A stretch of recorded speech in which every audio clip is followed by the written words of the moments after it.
સુધી આપણે આવશ્યક તત્વો જે છે એની અગત્યતા જે છે એ ડિસ્કસ કરી હતી, એટલે કે લઘુ પોષક તત્વો અને ગુરુ પોષક તત્વો વનસ્પતિમાં કેવી રીતે કાર્યો કરે છે, કયા કયા ભાગોને એ મદદરૂપ નીવડે છે અથવા એમની હાજરીથી કયા અગત્યના કાર્યો થાય છે એ સમજી લીધા.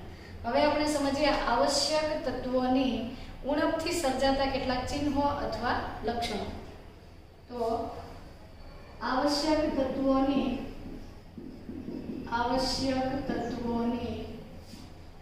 ઉણપના લક્ષણો અથવા ત્રુટિના ચિહ્નો.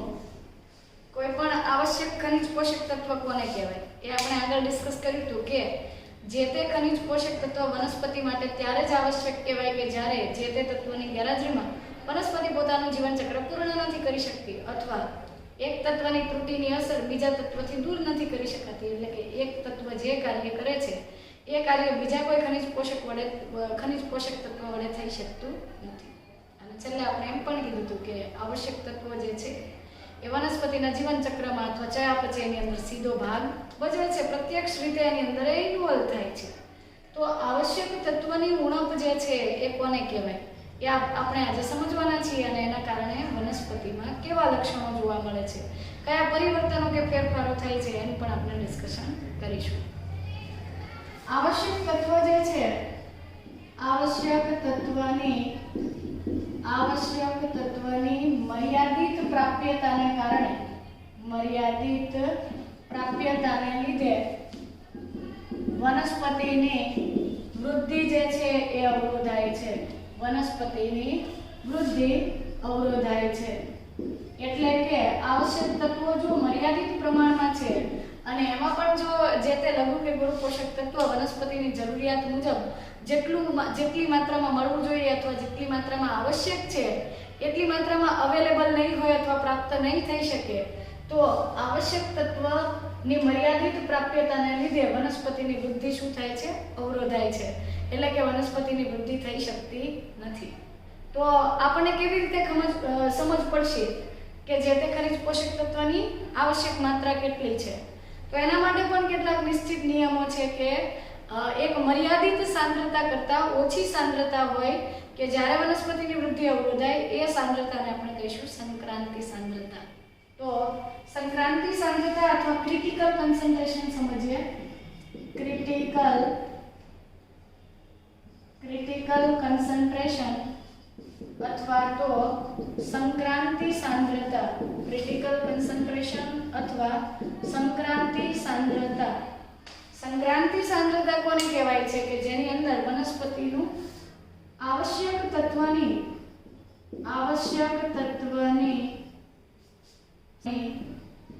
જે સાંદ્રતાથી ઓછી સાંદ્રતાએ વનસ્પતિની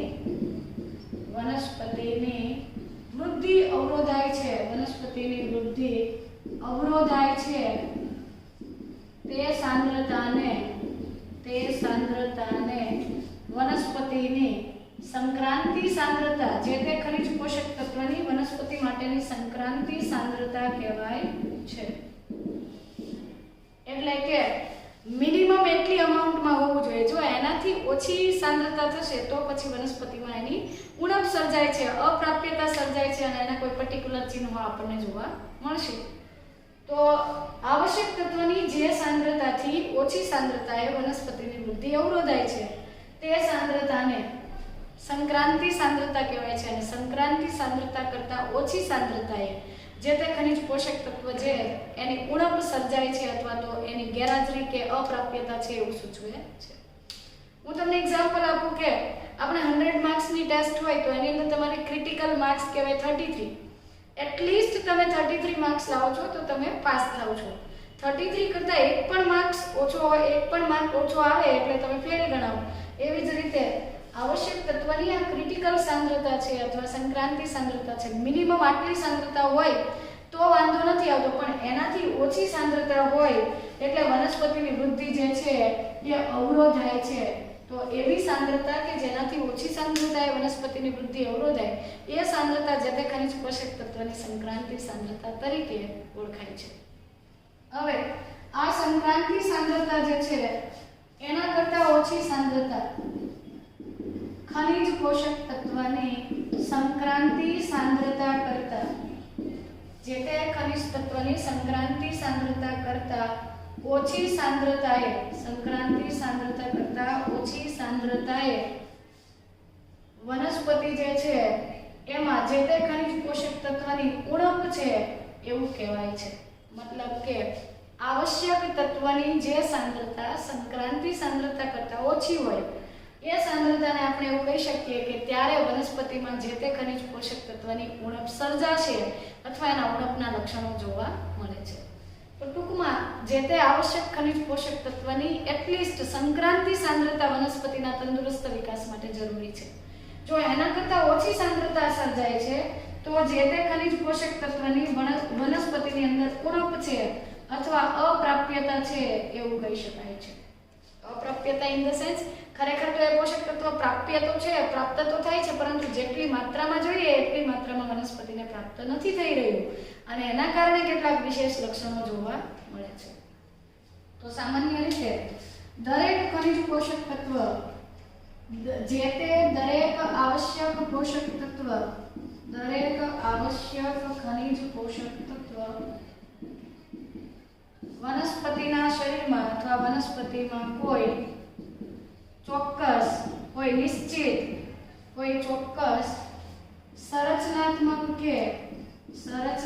એટલે સંરચનાત્મક અથવા સ્ટ્રક્ચરલ કે ક્રિયાત્મક એટલે કે ફંક્શનલ ભૂમિકા ભજવે છે અથવા ભૂમિકા ધરાવે છે. આનો અર્થ શું કહી શકીએ?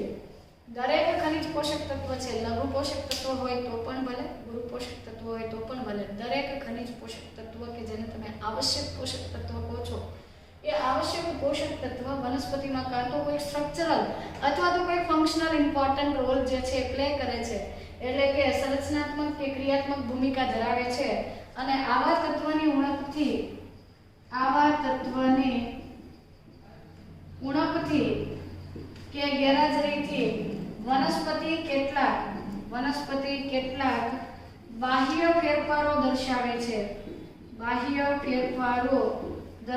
છે અને વનસ્પતિ દ્વારા દર્શાવાતા આવા જે મોર્ફોલોજીકલ ચેન્જીસ છે, બહારથી મૂળ, પ્રકાંડ કે પર્ણ કે પુષ્પ કે ફળ અથવા બીજ પર એની કોઈક અસરો જોવા મળે છે અને આવા જે બાહ્ય ફેરફારો કે પરિવર્તનો છે એને આપણે કહીશું જે તે ખનિજ પોષક તત્વના ત્રુટિ અથવા ઉણપના ચિહ્નો.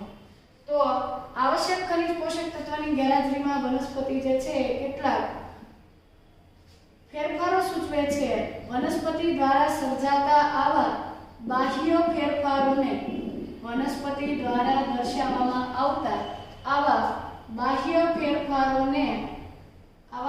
ફેરફારો જે છે એ કોઈ નિયત અથવા કોઈ ચોક્કસ ખનિજ પોષક તત્વની કોઈ નિશ્ચિત અથવા કોઈ ચોક્કસ ખનિજ પોષક તત્વની ગેરહાજરી કે ઉણપ સૂચવે છે.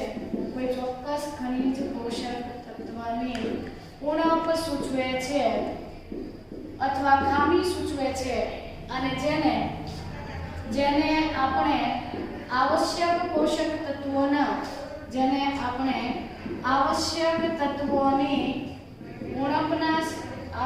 તત્વોની ઉણપના કે અપ્રાપ્યતાના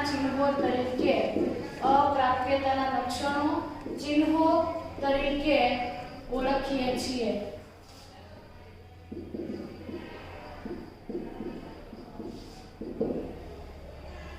બરાબર.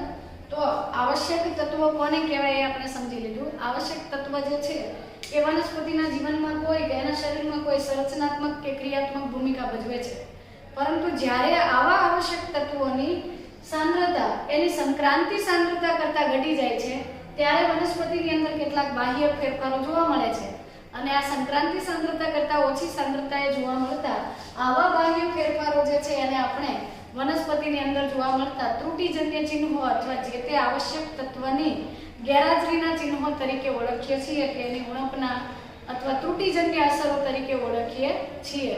અને જે તે ત્રુટિજન્ય અથવા ઉણપના ચિહ્નો જે છે, ઉણપના ચિહ્નો કે લક્ષણો જે છે, ઉણપના ચિહ્નો કે લક્ષણો દરેક ખનિજ પોષક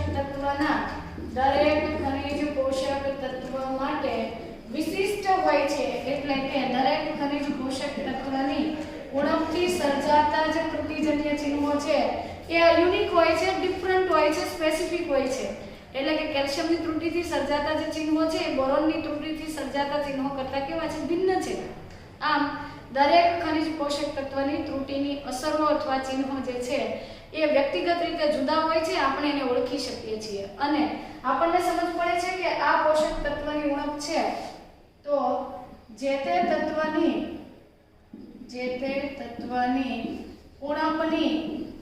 ઉણપની પૂર્તિ કરવાથી તે ચિહ્નો અથવા તે લક્ષણો દૂર કરી શકાય છે. તે ચિહ્નો અથવા લક્ષણો દૂર કરી શકાય છે અને આવું થવાથી તંદુરસ્ત જીવન પાછું મળે છે. એટલે કે વનસ્પતિની જે તે ખનિજ પોષક તત્વની એક પર્ટિક્યુલર આવશ્યકતા હતી અને આવશ્યકતા હોવાના લીધે એનું કોઈ ચોક્કસ કાર્ય હતું અને એની ગેરહાજરીને લીધે એ કાર્ય ન થઈ શક્યું. એ કાર્ય ન થવાના કારણે જ વનસ્પતિમાં ત્રુટિજન્ય ચિહ્નો દેખાણા. આપણને જેવી ખબર પડી કે આ જે તે ખનિજ પોષક તત્વની ત્રુટિ છે અથવા એની ખામી છે એટલે તરત આપણે શું કરવું જોઈએ? એ ખનિજ પોષક તત્વ બહારથી ઉમેરવું જોઈએ જેથી વનસ્પતિમાં એ તત્વની ઉણપ જે છે એ પૂરી થઈ જાય અને ઉણપ પૂરી થવાના લીધે એના ચિહ્નો જતા રહેશે. વનસ્પતિ તંદુરસ્ત જીવન જીવી શકશે. પરંતુ જો આપણે એવું નથી કરતા એટલે કે જો ઉણપની પૂર્તિ ન કરવામાં આવે, જે તે ખનિજ પોષક તત્વની ઉણપની પૂર્તિ ન કરવામાં આવે તો વનસ્પતિ સતત તાણ અનુભવે છે અને વનસ્પતિ અંતે એ તત્વની ઉણપને લીધે તે તત્વની ઉણપથી મૃત્યુ પામે છે. જે તે તત્વની ઉણપથી વનસ્પતિ જે છે એ શું પામે છે? મૃત્યુ પામે છે. આ રીતે આપણે એવું કહી શકીએ છીએ કે જે તે તત્વની ઉણપના ચિહ્નો દૂર કરવા માટે આપણે સતત સક્રિય રહેવું પડે છે. આ બાબતનું નોલેજ જે છે ખેડૂતો અથવા બાગાયત વિદ્યાના ક્ષેત્રે કાર્ય કરતા જે કાર્યકરો છે એના બાબતો ખબર હોવી જોઈએ કે કયા ખનિજ તત્વની ઉણપથી કેવા ચિહ્નો સર્જાય અને જે ચિહ્નો સર્જાય છે એ ચિહ્નો તરત જ દૂર કરવા માટે આપણે શું કરવું જોઈએ? જે તે વ્યક્તિએ પોતાના જે બાગાયતી વિદ્યા કે ખેતી ક્ષેત્રે આ ચિહ્નો દેખાય એટલે તરત જ એ ચિહ્નને અનુરૂપ જે તે ખનિજ પોષક તત્વ વનસ્પતિને પૂરતી માત્રામાં આપવું જોઈએ જેથી વનસ્પતિની અંદર એ ખનિજ પોષક તત્વની ત્રુટિ દૂર થાય અને વનસ્પતિ જે છે એ પોતાનું તંદુરસ્ત જીવન વ્યતીત કરી શકે છે. તો ઉત્પાદકતા વધારી શકાય છે. આમ ખનિજ પોષક તત્વની આવશ્યકતાની સાથે એના ત્રુટિના ચિહ્નો પણ આપણે સમજવા જરૂરી છે. હવે સમજીએ કે આવશ્યક ખનિજ પોષક તત્વની ગેરહાજરીથી સર્જાતા જે ઉણપના ચિહ્નો છે એ વનસ્પતિના કયા ભાગમાં સર્જાય અને શા માટે એ જ ભાગમાં જે તે તત્વની ઉણપના ચિહ્નો જોવા મળે છે? તો એ કઈ બાબત પર નિર્ભર છે એ સમજીએ. આવશ્યક તત્વની ઉણપના ચિહ્નો અથવા લક્ષણો વનસ્પતિના કયા ભાગ દ્વારા, વનસ્પતિના જે ભાગ દ્વારા અથવા કયા ભાગ દ્વારા દર્શાવવામાં આવે છે તેનો આધાર દર્શાવાય છે.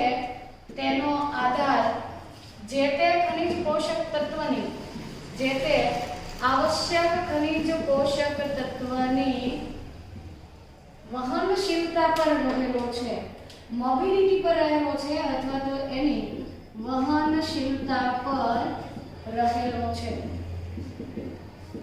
આ વસ્તુ સમજીએ કે કોઈ પણ ખનિજ પોષક તત્વ વનસ્પતિ માટે આવશ્યક છે એની જેટલી સંક્રાંતિ સાંદ્રતા હતી એના કરતાં કોઈ કારણસર ઓછી સાંદ્રતા મળે છે વનસ્પતિને તો એની ત્રુટિજન્ય અસરો અથવા તો એના ઉણપના જે લક્ષણો છે એ જોવા મળે છે. પણ આ ઉણપના લક્ષણો વનસ્પતિના કયા અંગોમાં પહેલા દેખાય છે અને શા માટે એ અંગમાં દેખાય છે એ સમજીએ. તો જે તે વનસ્પતિની અંદર મુખ્યત્વે તમને એક્ઝામ્પલ આપું કે જે તત્વો સરળતાથી વહન પામી શકે છે, ઇઝીલી મોબિલાઇઝ થઈ શકે છે એવા તત્વોની ત્રુટિના ચિહ્નો જે છે એ જીર્ણ પર્ણો અથવા તો જીર્ણ ભાગો જે છે એમાં પહેલા જોવા મળશે અને કુમળા ભાગો જે છે એમાં એ ચિહ્નો પછીથી જોવા મળે છે.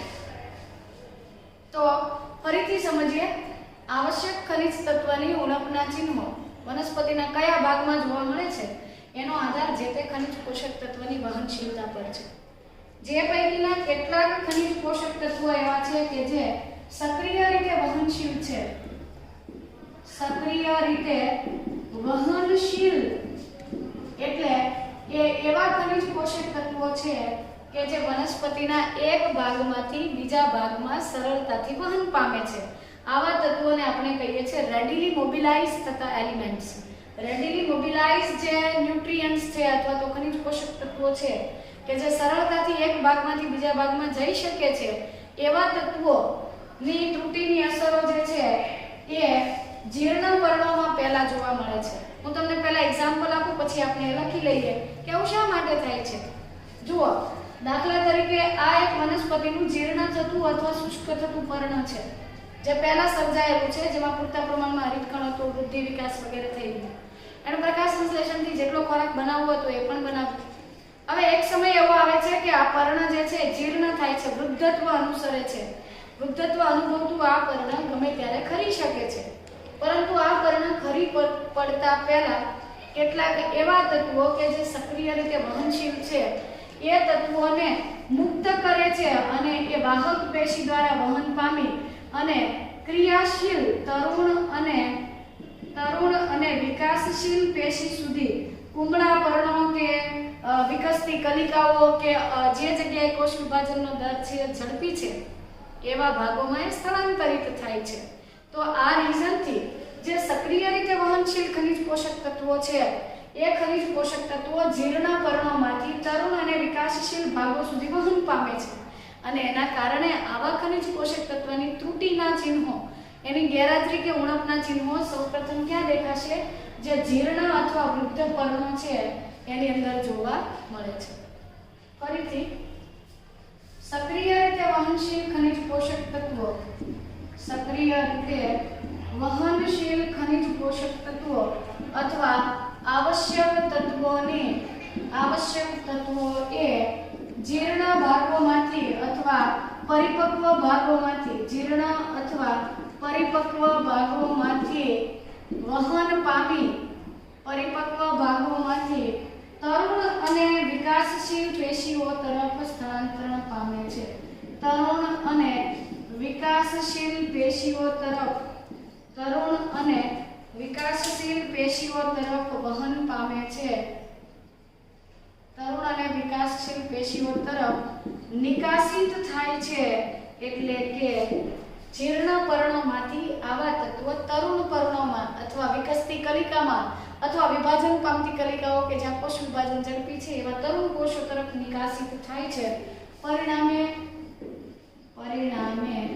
આવા તત્વોની ત્રુટિના ચિહ્નો, આવા તત્વોની ઉણપના લક્ષણો કે ચિહ્નો, આવા તત્વોની ઉણપના ચિહ્નો જીર્ણ ભાગોમાં, જીર્ણ પર્ણો કે જીર્ણ પેશીઓમાં સૌપ્રથમ જોવા મળે છે. પહેલાની ત્રુટિજન્ય અસરો જે છે એ જીર્ણ ભાગોમાં જોવા મળે છે અને ત્યાર પછી બાકીના ભાગોમાં એની અસર દેખાશે. પરંતુ જ્યારે કોઈ તત્વ સક્રિય રીતે વહન પામતું હોય, સરળતાથી વહન પામતું હોય, એક ભાગમાંથી બીજા ભાગમાં ઇઝીલી જઈ શકતું હોય, ત્યારે જીર્ણ ભાગોમાંથી આવા કેટલાક તત્વો છે તરુણ અને વિકાસશીલ કોષો તરફ કે પેશીઓ તરફ વહન પામે છે અને એના કારણે એની ત્રુટિજન્ય અસરો જીર્ણ પેશીઓ કે જીર્ણ અંગોમાં પહેલા જોવા મળે છે. દાખલા તરીકે નાઇટ્રોજન,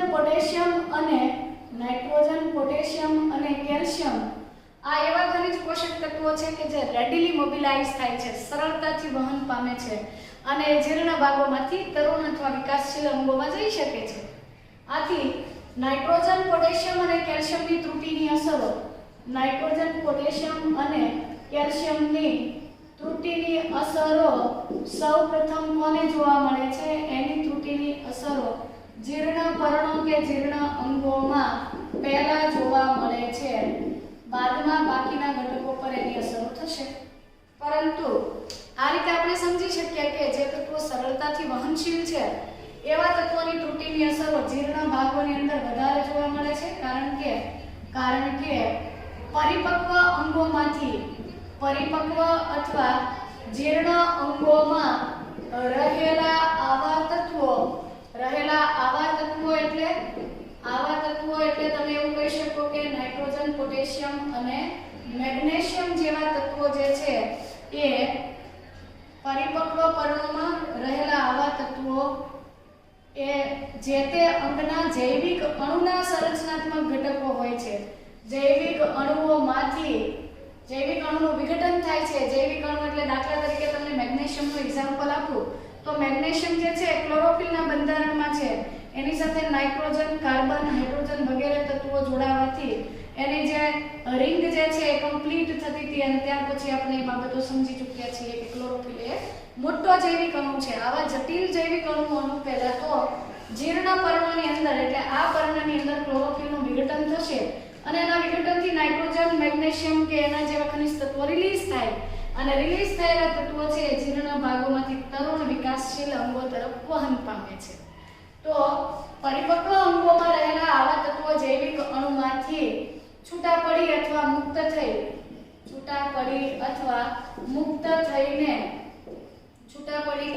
થઈને તેઓ શું થાય છે?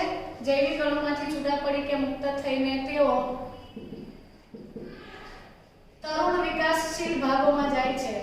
તરુણ વિકાસશીલ પર્ણો કે અંગોમાં કે પેશીઓમાં સ્થળાંતરિત થાય છે, નિકાસિત થાય છે અને એના કારણે એની ત્રુટિની અસરો જે છે જીર્ણ અંગોમાં વધારે જોવા મળે છે. તો આ થઈ ગઈ સક્રિય રીતે વહનશીલ હતા એવા ઘટકોની વાત જે રેડિલી મોબિલાઇઝ થતા હતા. હવે કેટલાક એવા છે કે જે ઇમોબિલાઇઝ છે એટલે કે વહનશીલ નથી. કેટલાક ખનિજ પોષક તત્વો જે છે એ અવહનશીલ છે. અવહનશીલ છે મતલબ કે તેઓ સરળતાથી વહન પામતા નથી.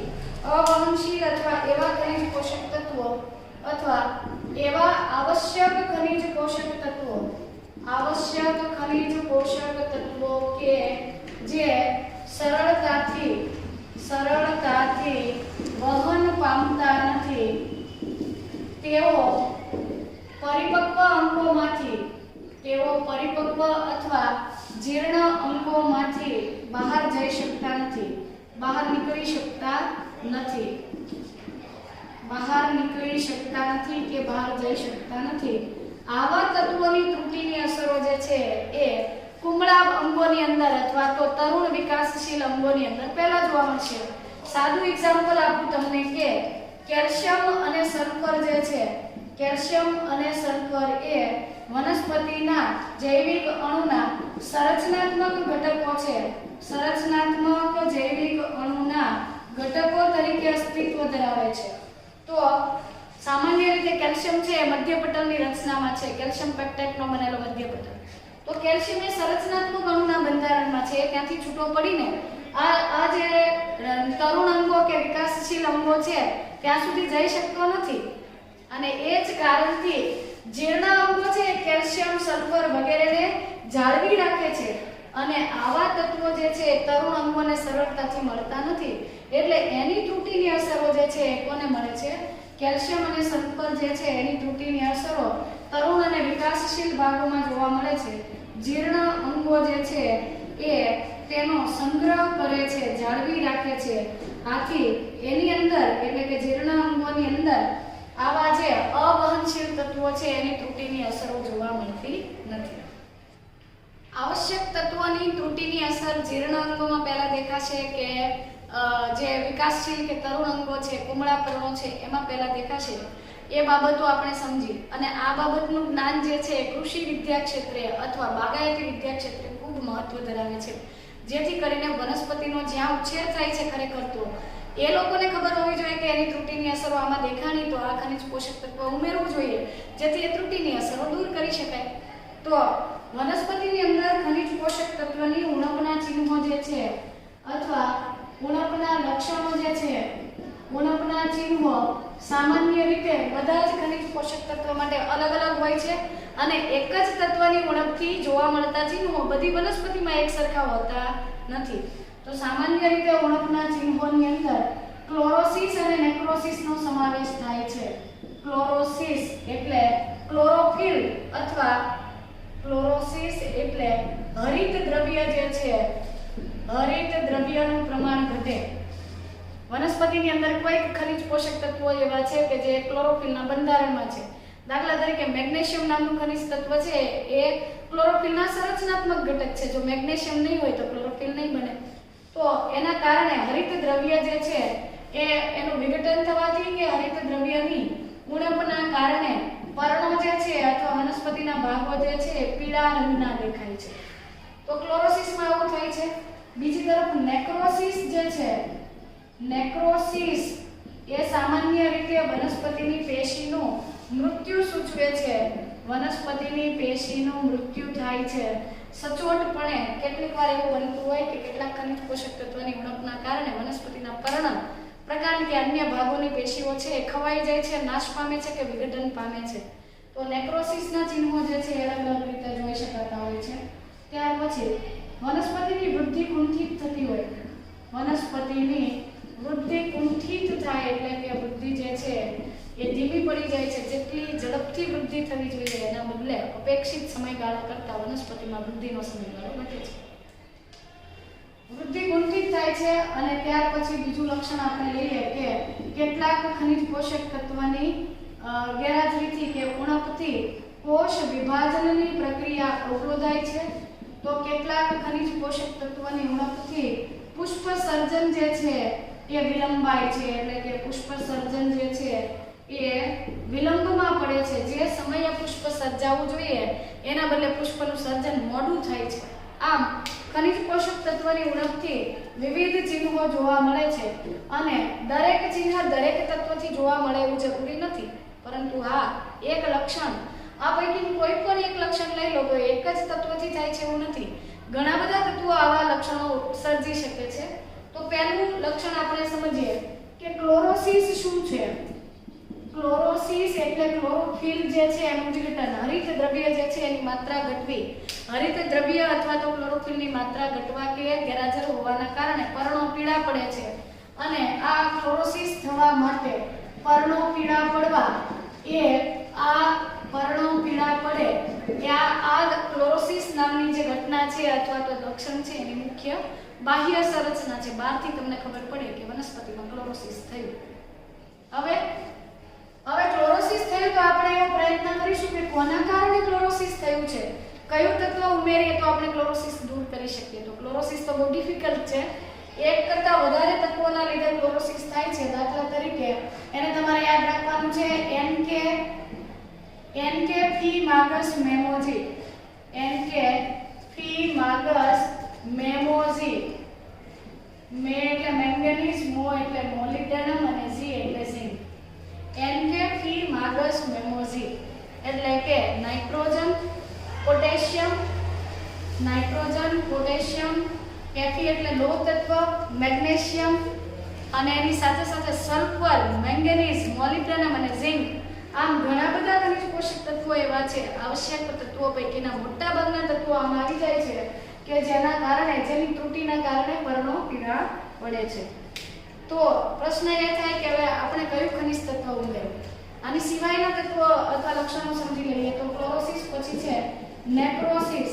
નેક્રોસિસની ઘટનામાં વનસ્પતિના જે તે અંગની પેશીઓ નાશ પામે, મૃત્યુ પામે. ખાસ કરીને પર્ણના ભાગોની પેશીઓ જે છે વિઘટન પામે છે અથવા તો તેઓ મૃત્યુ પામે છે.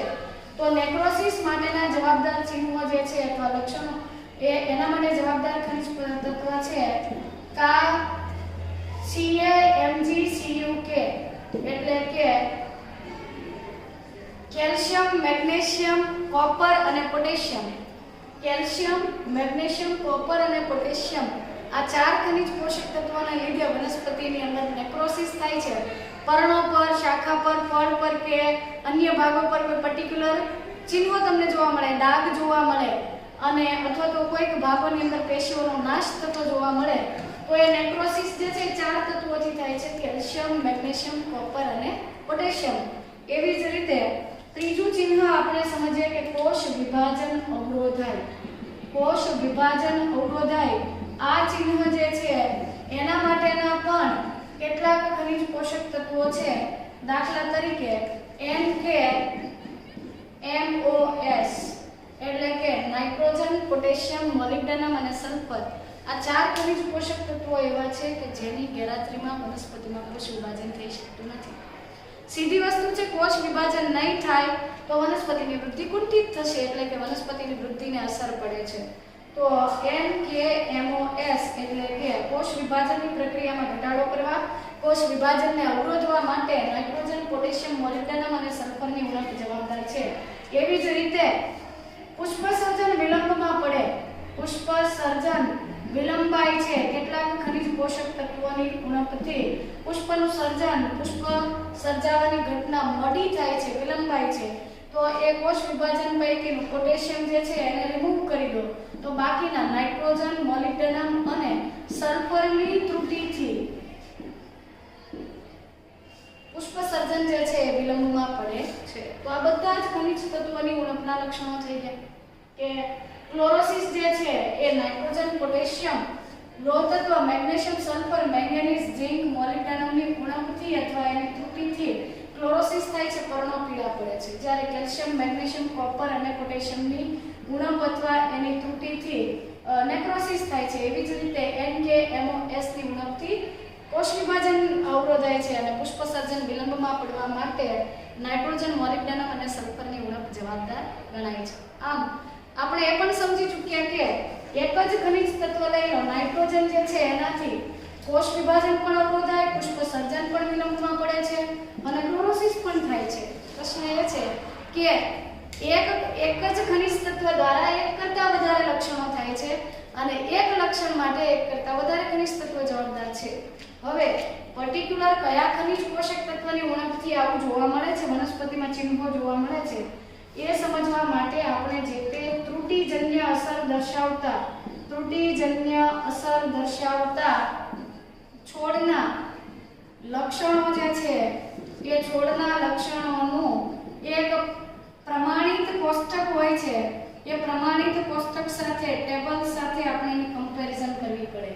એક કોષ્ટકની અંદર જે બાગાયત વિદ્યા અને કૃષિ વિદ્યા અથવા તો એગ્રીકલ્ચર ક્ષેત્રે અભ્યાસ કરતા જે વૈજ્ઞાનિકો અથવા તો સ્ટુડન્ટ્સ છે એમની પાસે એક એવું પ્રમાણિત કોષ્ટક છે કે જેમાં દરેક ખનિજ પોષક તત્વની ઉણપથી કયા કયા ચિહ્નો સર્જાય છે એનું એક સચોટ વર્ણન હોય છે. તો તમે એ કોષ્ટકની સાથે એને કમ્પેર કરો અને ત્યાર પછી તમને એક્ઝેક્ટલી ખબર પડશે કે કયું ખનિજ પોષક તત્વ ઘટે છે અને એ ખનિજ પોષક તત્વ કયું ઘટે છે. ખબર પડી ગયા પછી આપણે જે તે ખનિજ પોષક તત્વની શું કરીશું, પૂર્તિ કરીશું, જેથી કરીને એ પૂર્તિ કરવાથી ઉણપના ચિહ્નો દૂર કરી શકાય અને ઉણપના ચિહ્નો દૂર થવાના કારણે જે તે વનસ્પતિ જે છે એ તંદુરસ્ત જીવન વ્યતીત કરે છે. આમ જે તે વનસ્પતિની અંદર જોવા મળતા ખનિજ પોષક તત્વના, આવશ્યક ખનિજ પોષક તત્વના લક્ષણો છે એ અલગ અલગ હોય છે. બીજું એ વસ્તુનું જ્ઞાન પણ આપણને એ વસ્તુ પણ યાદ રાખવી જરૂરી છે કે એક જ ખનિજ પોષક તત્વની ત્રુટિ, એક જ આવશ્યક ખનિજ તત્વ અથવા ખનિજ પોષક તત્વની ઉણપના ચિહ્નો અલગ અલગ વનસ્પતિમાં જુદા હોય છે. અલગ અલગ વનસ્પતિમાં એક સરખા હોતા નથી, જુદા જુદા હોય છે. એ બાબતો પણ ધ્યાનમાં રાખવાની છે. આથી તમે કઈ વનસ્પતિ માટે અભ્યાસ કરો છો અથવા તો દ્વિદળી વનસ્પતિ છે, એકદળી વનસ્પતિ છે અથવા કોઈ પર્ટિક્યુલર કુળની વનસ્પતિનો તમે અભ્યાસ કરો છો અને તમને કોઈ ત્રુટિજન્ય ચિહ્નો દેખાય છે તો તમારે જે તે કુળની વનસ્પતિમાં કયા ખનિજ તત્વની ઉણપથી કેવા ચિહ્નો દેખાય એનું એક પ્રમાણિત કોષ્ટક કાઢવું પડે. એ કોષ્ટક સાથે એને કમ્પેર કરવું પડે અને તો તમે કહી શકો કે જે તે ખનિજ તત્વની ઉણપના કારણે આવા ચિહ્નો છે. અને ત્યાર પછી ઓળખ થયા પછી તમે એ તત્વ ઉમેરશો અને જે તે ખનિજ તત્વની ઉણપ દૂર થશે અને વનસ્પતિનું વૃદ્ધિ, વિકાસ, પ્રજનન વગેરે જેવું જીવનચક્ર જે છે પૂરું થતાં તમે એનું મેક્સિમમ પ્રોડક્શન એટલે કે મહત્તમ ઉત્પાદન પ્રાપ્ત કરી શકો છો. તો આ થઈ ગઈ ખનિજ પોષક તત્વની ઉણપના કારણે થતી કેટલીક અસરો, ચિહ્નો અને એને દૂર કરવાની બાબતો. હવે બાકીનું જે ઘટકો રહ્યા કે નેક્સ્ટ પાર્ટ જે છે એની અંદર આપણે એ સમજીશું કે જો ખનિજ પોષક તત્વો એની જરૂરિયાત કરતાં વધી જાય તો તેની વિષારીતા એટલે કે ટોક્સિસિટી થાય છે અને એના કારણે કેવા ચિહ્નો જોવા મળે છે એ આપણે આગળ સમજવાના છીએ.